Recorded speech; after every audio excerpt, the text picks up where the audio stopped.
একটা জাতি কতটা অকৃতজ্ঞ ও নাফরমান হতে পারে তার সবচেয়ে বড় উদাহরণ বনি ইসরায়েল তথা ইহুদি জাতি। ইহুদিদের এই হারামিপনা শুরু হয় সেই মুসা আলাইহিসসালামের যুগ থেকেই, যে মুসা আলাইহিসসালাম তাদেরকে রক্ষা করতে গিয়ে নিজের জীবন বাজি রেখেছিলেন। মুসা আলাইহিসসালাম লোহিত সাগর পাড়ি দিয়ে ফেরাউনের মতো দুরাচারী শাসকের কবল থেকে তাদেরকে উদ্ধার করেছিলেন, অথচ তার সাথেই পরবর্তীতে পল্টি নেয় বিশ্বাসঘাতক বনি ইসরায়েল জাতি। আশ্চর্যের বিষয় হচ্ছে যে মুসা আলাইহিসসালামের লাঠির আঘাতে লোহিত সাগর দ্বিখণ্ডিত হয়ে যাওয়া সহ তার জীবনের প্রতিটি মোজেজার প্রত্যক্ষ সাক্ষী ছিল এই ইহুদিরা। তা সত্ত্বেও তারা মুসা আলাইহিসসালামের সাথে উদ্ধত আচরণ শুরু করে এবং তারা তার অবাধ্য হয়ে পড়ে। এর শাস্তিও অবশ্য তাদেরকে পেতে হয়েছিল।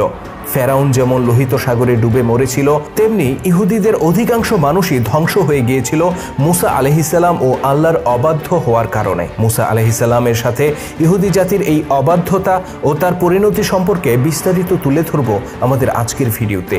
আশা করছি শেষ পর্যন্ত থাকবেন আমাদের সাথেই।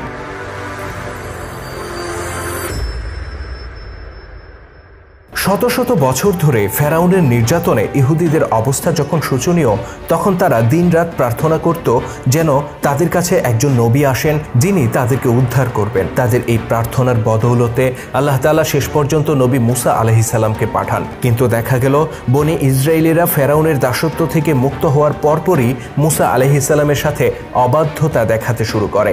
অবশ্য তাদের এই অবাধ্যতা শুরু হয় ফেরাউনের হাত থেকে পুরোপুরি উদ্ধার হওয়ার আগ থেকেই। তাদেরকে নিয়ে মুসা আলাইহিসসালাম যখন লোহিত সাগরের পাড়ে এসে দাঁড়ান, তখন তাদের সামনে ছিল বিস্তৃত লোহিত সাগর আর পেছনে ফেরাউনের বাহিনী।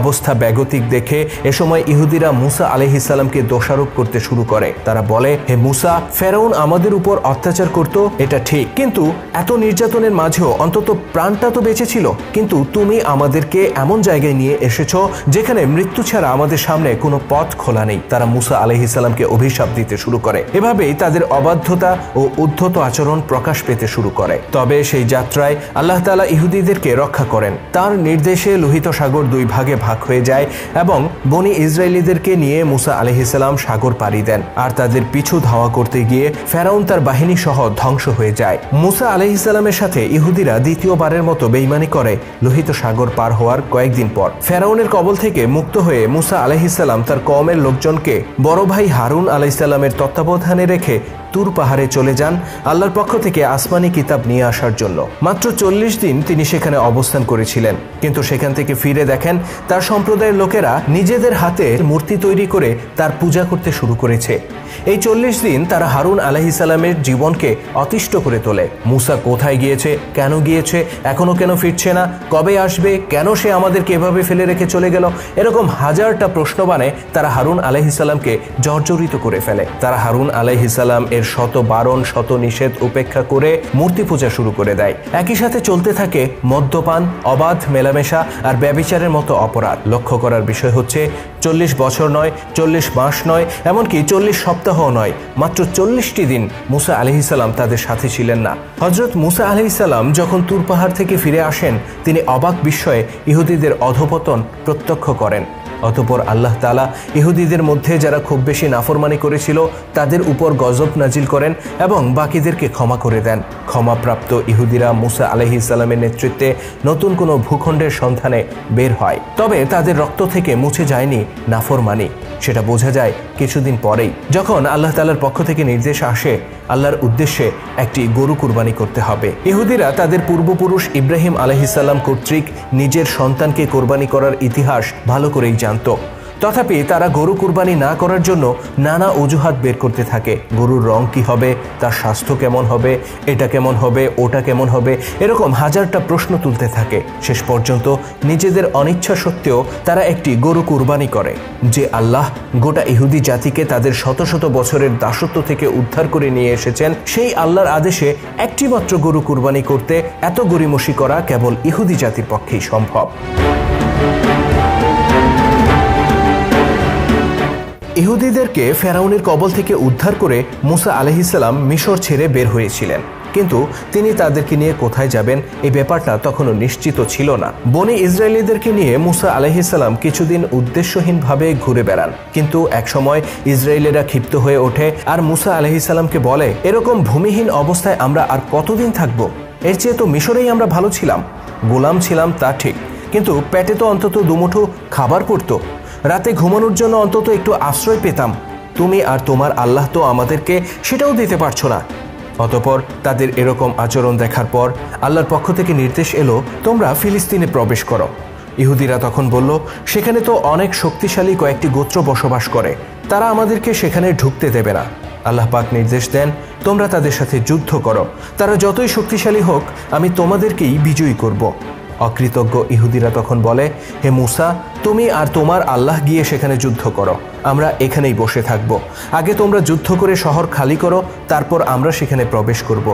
বনি ইসরায়েলিদের এরকম নাফরমানিমূলক কথা ও অধ্যত্বের কারণে আল্লাহ তাআলা তাদের উপর 40 বছরের জন্য অভিশাপ নাজিল করেন। তিনি জানিয়ে দেন, আগামী 40 বছর তোমরা পৃথিবীর কোনো জায়গায় কোনো আশ্রয় পাবে না। এই অবস্থায় শুধুমাত্র ভাই হারুন তথা নিজের পরিবার এবং ইউশা ও কাবুত নামে দুজন ইমানদার শিষ্য মুসা আলাইহিস সালামের সাথে থেকে যান। বাকি গোটা ইহুদি জাতিটাই মুসা আলাইহিস সালামকে ত্যাগ করে। তারা সেই মিশরের দিকে ফিরতি যাত্রা শুরু করে, যে মিশর থেকে তারা অল্প কিছুদিন আগে পালিয়ে এসেছিল। কিন্তু আল্লাহ তাআলার পরিকল্পনা ছিল ভিন্ন। তিনি আগেই বলে দিয়েছেন, পৃথিবীর কোনো জনপদেই এই ইহুদিদের আশ্রয় মিলবে না। এর প্রমাণ তারা পরদিন থেকেই পেতে শুরু করলো। তারা মিশর অভিমুখে যাত্রা করলে দিন ভর চলার পর সন্ধ্যায় তারা ঘুমিয়ে পড়তো। পরদিন সকালে ঘুম থেকে উঠে দেখত, আগের দিন তারা যেখান থেকে যাত্রা শুরু করেছে আজকেও সেখানে রয়ে গেছে। জায়গাটির নাম ছিল তিহ প্রান্তর। এভাবে বহুদিন বহু রাত হেঁটেও তারা তিহ প্রান্তর অতিক্রম করতে পারে না, তারা সেখানেই আটকে যায়। এভাবে মরুভূমির বুকে খাবারহীন পানিহীন অবস্থায় একে একে মরতে শুরু করে মালাউন বনি ইসরায়েল জাতি। কিছুদিন পর হযরত মুসা আলাইহিস সালাম নিজ সম্প্রদায়ের লোকদের খবর নিতে এসে দেখেন তাদের এই দুরবস্থা। তিনি তাদের জন্য আল্লাহ তাআলার কাছে প্রার্থনা করেন, কিন্তু আল্লাহ পাক তার দোয়া কবুল করেন না। তিনি সাফ সাফ বলে দেন, হে মুসা, ভবিষ্যতে তোমার এই সম্প্রদায়ের জন্য আমার কাছে কোনো সুপারিশ করবে না। ফলে সেই বিরান ময়দানে ক্ষুধা তৃষ্ণায় মৃত্যুমুখে পতিত হয় বনি ইসরায়েল জাতি। নিজ সম্প্রদায়ের উপর আল্লাহ পাকের এই শাস্তি দেখে মুসা আলাইহিস সালাম সহ্য করতে পারেন না। তিনি আল্লাহর কাছে তাদের ক্ষমার জন্য আবারও করুণভাবে প্রার্থনা করতে থাকেন। কিন্তু আল্লাহ তাআলার সিদ্ধান্ত ছিল 40 বছর ইহুদিরা এখানেই সাজা ভোগ করবে। তবে মুসা আলাইহিস সালামের দোয়ার বদৌলতে সেই বিরান ভূমিতে তিনি ইহুদিদের জন্য খাবার ও পানির ব্যবস্থা করে দেন। আল্লাহর নির্দেশে মান্না ও সালোয়ার নামে 2 ধরনের খাবার পাঠানো হতো বনি ইসরায়েলিদের জন্য। এগুলো ছিল আসমানি খাবার, যা রান্না করে খেতে হতো না। অন্যদিকে পানির সমস্যা সমাধানের জন্য মুসা আলাইহিস সালাম আল্লাহর নির্দেশে তার সেই মজেজাপূর্ণ লাঠি দিয়ে নিকটস্থ একটি পাহাড়ের গায়ে আঘাত করলে সেখান থেকে ঝর্ণার সৃষ্টি হয়। ইহুদিদের 12টি গোত্রের জন্য আলাদা 12টি ঝর্ণার সৃষ্টি হয়, যেন পানি নিয়ে তাদেরকে কারাকারি করতে না হয়। আর এভাবে বারবার আল্লাহর নাফরমানি করা সত্ত্বেও আল্লাহ তাআলা তার নবীর দোয়ার বদৌলতে বনি ইসরায়েলিদের জন্য খাবার ও পানির ব্যবস্থা করে দেন। কিন্তু নাফরমান হলে যা হয় আর কি। তারা একদিন বলে বসে, হে মুসা, প্রতিদিন একই খাবার খেয়ে খেয়ে আমাদের অরুচি এসে গেছে, আমরা মাটি থেকে খাবার উৎপন্ন করে খেতে চাই। তাদের এমন খায়েশের কথা শুনে আল্লাহ তাআলা বলেন, হে মুসা, তাদেরকে বলে দাও কোনো জনপদে গিয়ে নিজেদের খাবারের ব্যবস্থা যেন নিজেরাই করে নেয়। অতঃপর আসমানি খাবারের ব্যবস্থা বন্ধ হয়ে যায়।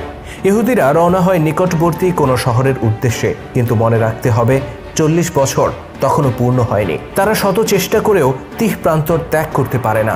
ফলে আবারও অনাহারে তারা মরতে শুরু করে। এবার আল্লাহ পাক তাদের প্রতি কোনো করুণা দেখান না।